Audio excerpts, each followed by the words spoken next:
আন্দোলনৰ ৰাজ্য অসমত নীৰৱে সংঘটিত হৈছে এক বিপ্লৱ। সাধাৰণ বিপ্লৱ নহয়, এক সোণালী বিপ্লৱ। এই বিপ্লৱত জড়িত এচাম সপোন দেখা মানুহ।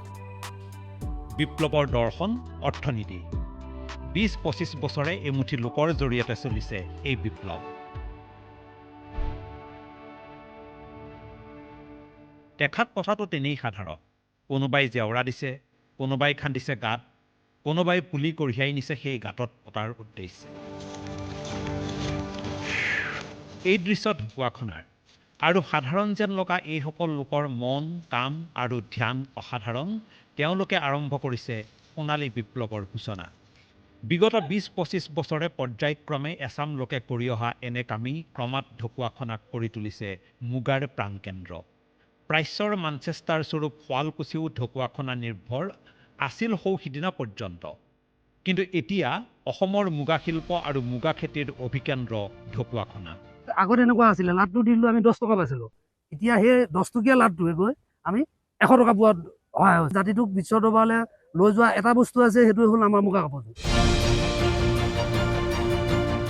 কিহৰ বাবে ঢকুৱাখনাৰ এচাম খেতিয়ক নামিছে এই সোণালী বিপ্লৱত?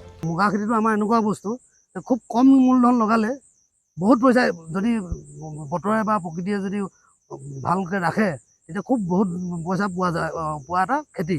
কম পইচাত অধিক লাভ। যোৱা কিছু বছৰৰ পৰা সেইবাবেই ৰেচম খেতিয়কসকল নামিছে মুগাৰ খেতিত। এই বৃত্তি সন্মানীয় কৰি তোলাৰ উদ্দেশ্যেই ২০১২ চনৰ ১৯ জুনৰ পৰা তেওঁলোকে পালন কৰি আহিছে জাতীয় বৰমুগা দিৱস। আৰু ইয়াৰ আঁৰত আছিল এজন শিক্ষিত যুৱক।